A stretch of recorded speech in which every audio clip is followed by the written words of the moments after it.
Hello everyone, welcome and thank you so much for stopping by. Let me just put myself on here so you could see me. There you go. And let me just put on a full screen so I could see myself also.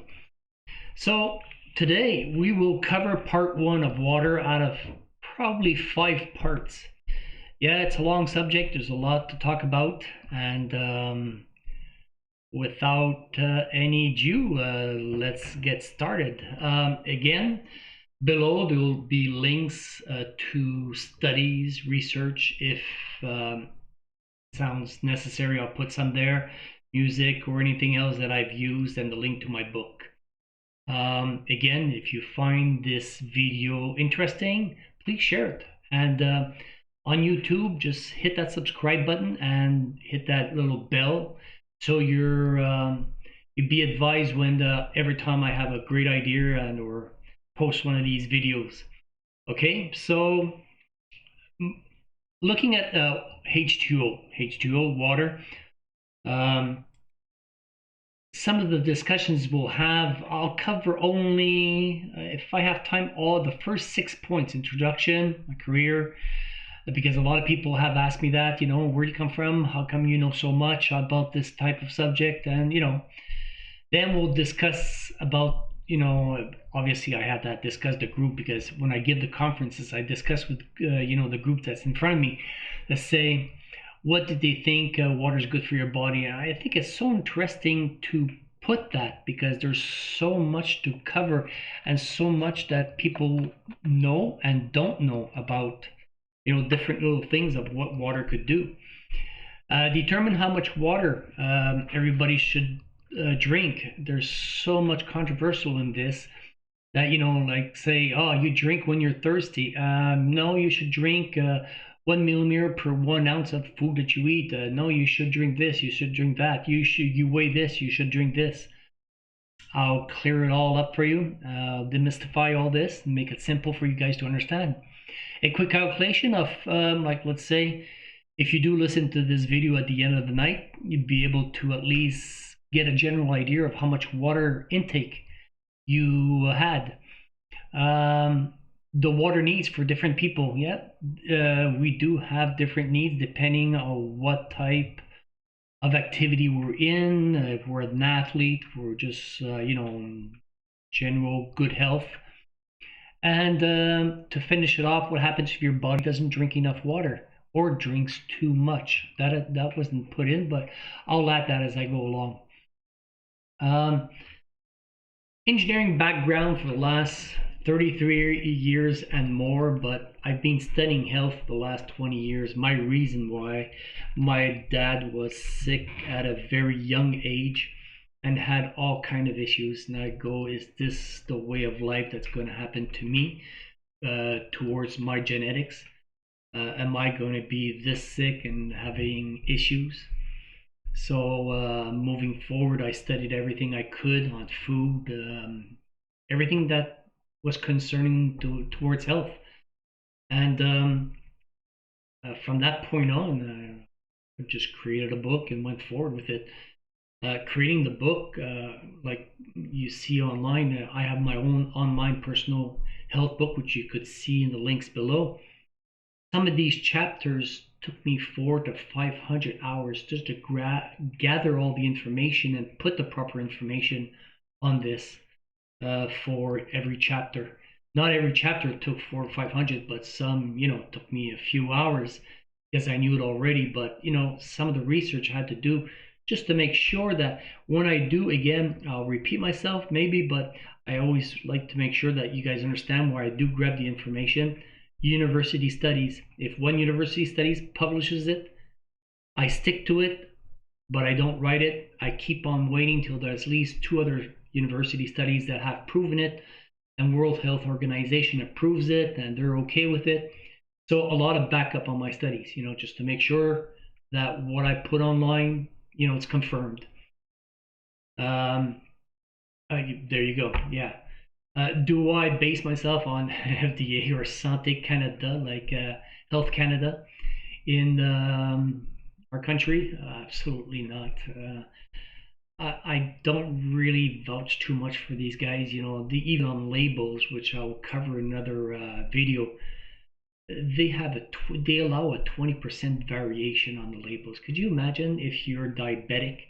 Just imagine at everything you ate during that day that you looked at the label could be all 20% more sugar or more salt, or in diabetic 20% more sugar during the day. You know how much that makes more than what you have to calculate sometimes to put in your body the insulin?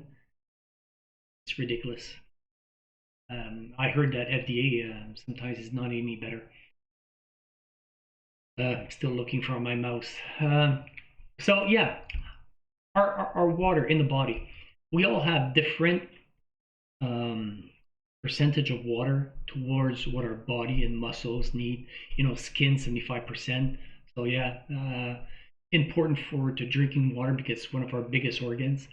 So water is important for our skin, muscles, kidneys, 85%. Our brain 85%. So if somebody calls you a water brain, that's probably not said in a nice way, but it's a good thing, you know. Our blood 50%. You know, they say thick as blood. Well, if blood thickens, it's going to be a big issue for you guys. The body is going to go into different symptoms before falling into a coma. Anyways, blood must be at least 50%. So water is very important to keep it liquid. You know, it always it's always interesting to see, and impressive is the word I'm looking for, to see how much our body is composed of water, 65 to 70% and more of water. And to see how our body adjusts to our environment, knowing that, hey, the earth is what, 70% water?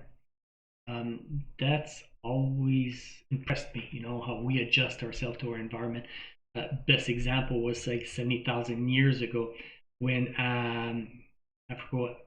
Africans moved up to Europe, up north, and after many years, 70,000 years, that's quite a bit. You know, we adjusted ourselves and had paler skin to adjust to the sun intake because you know, dark skin don't absorb the sun that much. It takes a lot longer.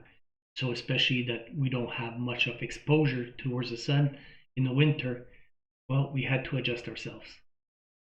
Well, the body, like we said, evolved, you know, into those states. The right amount of water intake per day, what can it be? Well, basically, if we just take normal temperature water and the amount that we're supposed to take, which I'll get into in a minute, well, actually, you know, it's like we could reduce 200 calories per day. 200 calories per day. If you calculate that every day, 365 days in a year, that amounts to just being hydrated. You could, you know, not gain 18 pounds. That is quite a bit for somebody who has a weight issue. Now, when we say water, we don't mean sugar pops or, you know, all these drinks, you know, that don't want to mention their names. So let's stick away from those. I mean, just pure water. It could help reduce 200 milligrams per salt. If somebody's got a bit of high pressure, it might be an interesting factor to know, and can also help reduce 5 grams of sugar in your body. And trust me, when I go to the sugar video, when I'll cover that later on, you'll see how 5 grams is not much towards what we usually, or the average North American, indigests or takes per day. Like, I'm not even centered in the camera. I can't really center myself. It looks like I have to be more about here. Okay. So some key points which makes water essential. One, and there's 20 points, but I only wrote 11 of them, which I think they're really interesting, and, you know, we should all hear it again, even though most of us, you know this. Lubricates your joints, cartilage, those have joint issues, joint pain. Well, you know what? Lubricate them. Drink a lot of water, keep hydrated, and I'm not going to say it's going to take all the pain away because there's other things for that. There's inflammation, and that's another subject and video by itself, but still, it can help a lot. Forms of saliva and mucus in your mouth, can also reduce some percentage of tooth decay. Good to know. It delivers oxygen throughout the body, knowing that your blood is 50%. The blood carries the oxygen to different parts of your body. Keep your blood flowing at the right percentage of water so it doesn't thicken and there's issues in the long term. Boosts your skin health. Well, like we all know, hey, our skin is probably the biggest organ we have in our body, or is the biggest organ we have in our body. Premature wrinkling,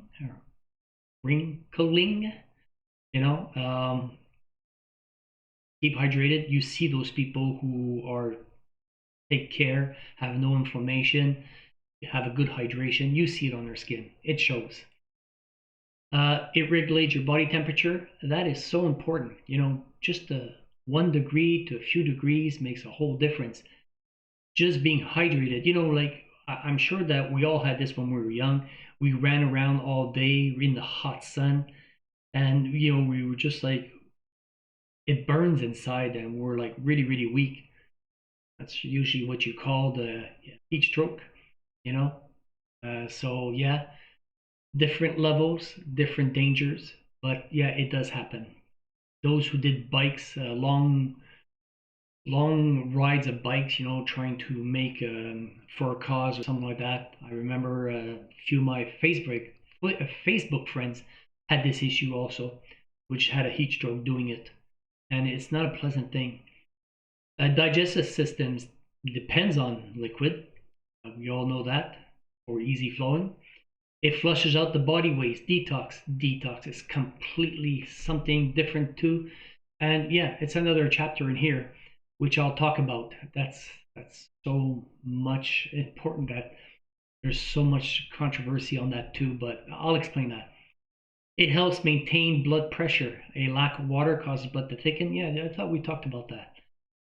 It prevents kidney damage. I know some people are tendency to have the kidney stones, and other issues like that. If you get a good flow of liquid, you'll ask any doctor, any specialist on this. It will keep those things rolling and flush them out of your system. So yeah, it's very important to have that good quantity to keep them going. Not over, but the quantity that you should drink every day, plus everything else that you have to do besides that. It boosts performance. Imagine you're going to go do your exercise and you're a little bit lack of energy. Well, 500 mils of water could completely boost your metabolism by 25 to 30%. That's pretty interesting. 60 to 90 minutes before to 60 to 90 minutes. Take that type of water, that quantity of water, 30 minutes before you exercise. To give you, hey, even 20%, that's pretty good, because it'll help you get through your exercise. Sometimes you just don't have that energy to go forward and say, oh, the hell with it, I'll do it tomorrow. Weight loss. Studies show that dieters drank 500 milliliters of water half an hour before meals lost 45% more weight over a period of 12 weeks compared to another group who didn't. Yeah, that's quite a bit of water half an hour, because it fills you up. But if it fills you up and stops you from overeating, because you are always overeating, you get a plate, oof, I'm still hungry, you get a second plate, you're looking to get a third plate and you say, no, I shouldn't, it's not going to help my weight. Maybe something to consider. Detoxify. Yeah, we always take about taking certain, we always talk, it should be we always talk about taking, I even saw spelling error, sorry about that, about taking certain drinks that will help us detoxify our body. How much have we heard these companies, these manufacturers, these natural people trying to sell us all kind of stuff, you know, to detoxify our body. It's got 300% this type of vitamin or whatever that you need. It'll detoxify your body if you do this and if you do that. You know what? There's nothing on this earth that will detoxify your body or help your system to detoxify your body as clean, good old water. We have all types of different systems in our body made for that. You know, first of all, our liver, our kidneys that, you know, filter out our blood and remove what we don't need.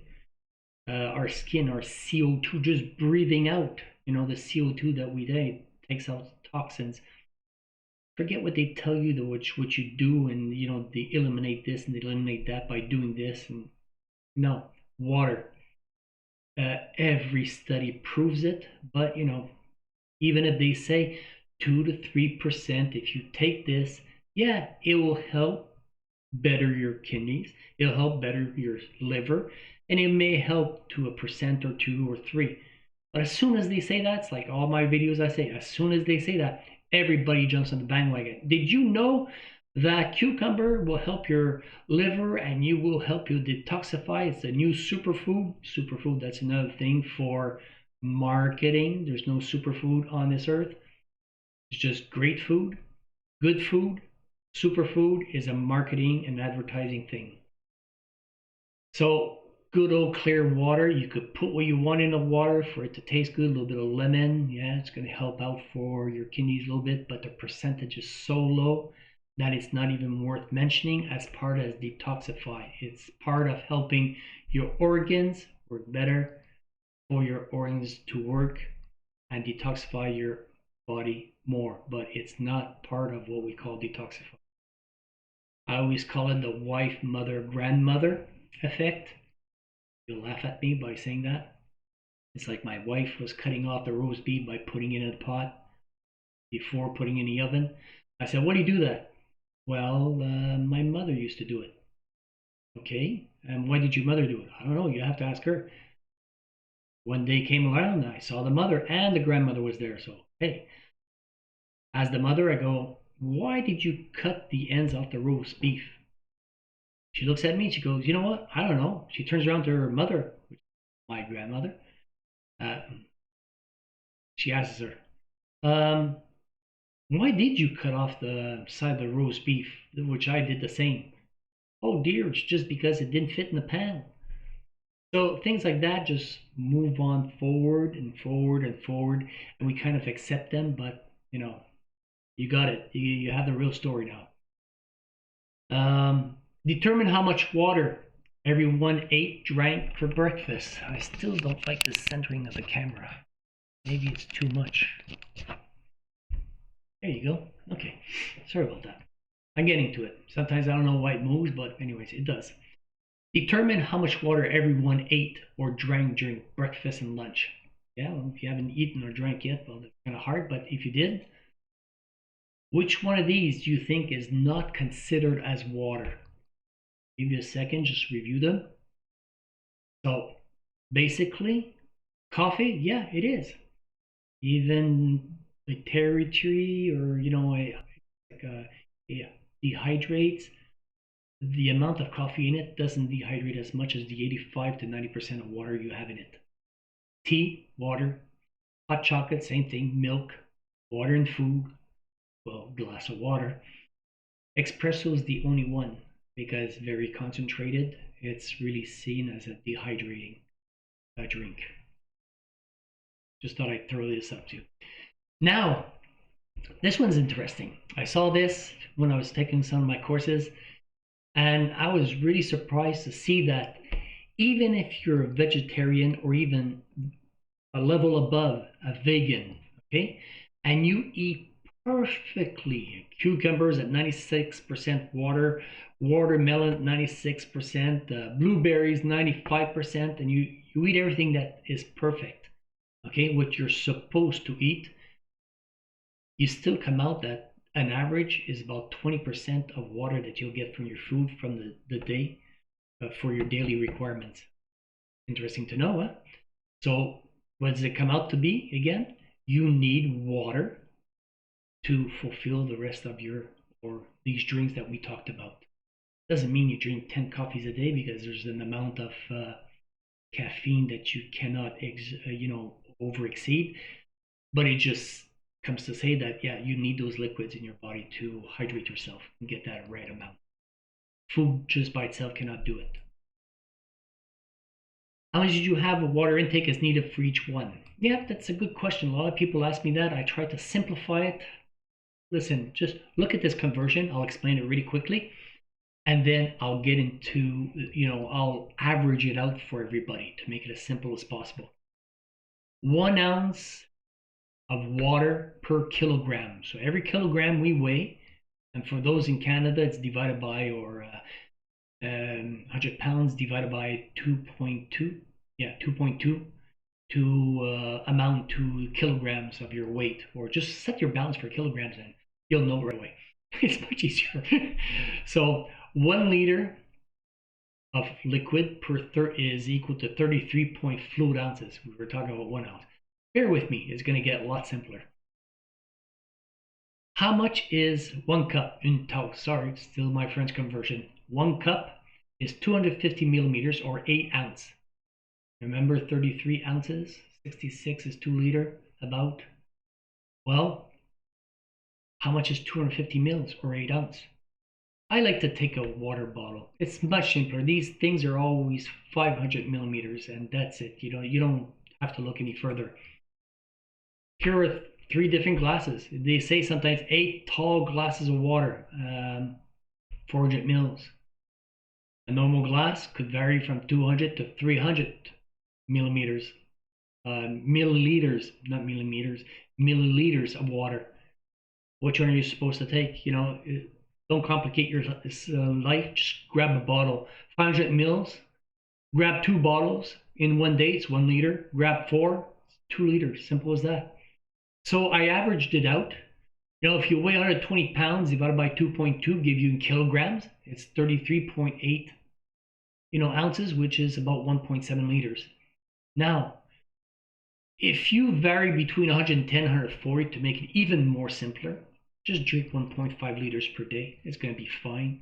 If you average from 150 to 180, 2 liters, and then 2.5 liters from 190 and up. But as you're thirsty, you may drink more, but that's up to you.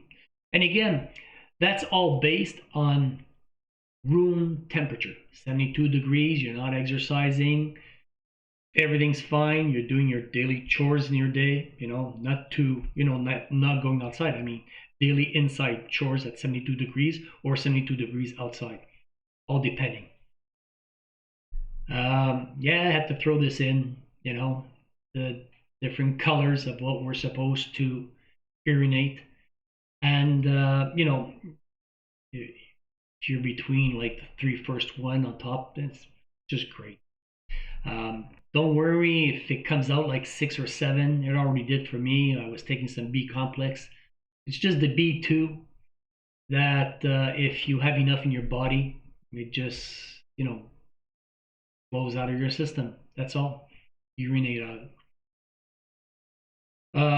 Explain the water needs for each different purpose. Yeah, we do have different needs for different people. We saw the different size and weight, that we have. We have different sizes too. There are so many different factors to consider in a day. If it's hot, what are you wearing? Are you an athlete? Because the athlete have a lot more enhanced body sweat and a lot more body capacity. So they require a lot more water. Humidity is a factor. So there's so much external and factor that will affect our body, how much we sweat, how much we're up, are we doing exercise, and so on and so forth. So that, I would say, drink as you need. Physical activity creates heat. Failure to regulate body temperature can be detrimental. Yeah, I'll explain that in a second. Evaporation of sweat, cold body, sweat cools the body down. So average a person loses about 1 liter per hour, but an athlete could lose up to 3 liters an hour. But hey, let's just stick with 1 liter. or an average healthy person, you know. Several factors affect external fluid: temperature, humidity, which I talked about, clothing, size, level of fitness that you are, which what I just talked about. Don't want to repeat. What happens if your body doesn't get enough? It doesn't drink enough. Well, just 1% will increase your body temperature. Remember I was talking about body temperature is really, really important? Imagine you go a little bit more, your body temperature increases even more. It's like doing a fever almost, heat stroke, 2% impaired performance, 5% you start getting coordination problems, heat exhaustion. It really gets up there. So after that, hallucinations, circular, then collapse. You're dead. 10% is probably out in the desert. I don't think you get that far. We're too lucky to have water at our disposal. What happens if you drink too much? It could be completely the opposite. We have a certain percentage of water per salt in our system. If we drink too much, it will dilute the amount of water that we have. Well, it'll change the amount versus the salt that we have in our system. And that could drive us to hypothermia because we have excessive cellular fluids in our system. And you know what? Salt is so important. Normal, healthy person needs so much salt per day, and it's important, for your body to have it. Just that said, I'll just go off subject here. I remember being last year, and we had this friend which was in medical, and he was doing a final project, and I looked. He had a book like 3.5 inches thick. I go, "What are you doing?" He goes, "I'm doing my final year project." I go, "Oh my goodness! Don't tell me you have all this book to read." He goes, "Yeah, well, I just skim through it. I take the important parts, which I believe is important for my 100-page essay." And I go, "Your essay is on what?" He goes, "The liquid you have between your little nerves all the way to your brain, it's all the way through our body." I go, "Well, okay, if you tell me. I don't know, but yeah, I'll believe you." He goes, "Well, that liquid, the minute your brain says, okay, these two fingers go like this, twist them, that electricity from your brain to that liquid travels at the speed of light all the way through your body, all the way through your fingers, and then tells your muscles, nerves, everything to move." Because if we didn't have that, the electricity wouldn't able to travel and you wouldn't be able to coordinate or move. So it's important to have enough salt. There's a whole balance, and I'll spare you the whole rest, but just to show you, salt is so important. Hypothermia could cause a lot of things. It's like a lot of issues. Like a sodium and fluid intake could weaken your muscles, coordination, like we just said, disorientation, all the way down to seizures and coma. Yeah, we already had these cases before. Some people drank 4 liters within an hour just to see if they could do it. Not too much of a bright thing to do. Yeah, these people working on the road, sometimes close to 29, it's not 30 degrees, they're not allowed to stop. And, the sun hitting off the pavement makes it even warmer. They sweat, they have to stop, they have to drink a lot. Some of these guys drink almost 4 liters every 3 hours, sometimes 2. But they know they have to add like a quarter, or I can't remember the right amount, but a quarter to half a teaspoon of salt within their water to maintain, the core, their coordination. I mean, the right balance of salt towards water. There you go. That's it. Trying to keep this under 15 minutes, at least this time, because my videos been exceeding 20, going close to 25. But hope you liked it. If you did, please share if you know this could help somebody. And to support me, yeah, again, subscribe. This is part 1. I'll try to get part 2 before I let my wife cut my hair. If not, you won't see me for a few weeks. Cross your fingers, hope for the best. Goodbye, everyone. Have a good day.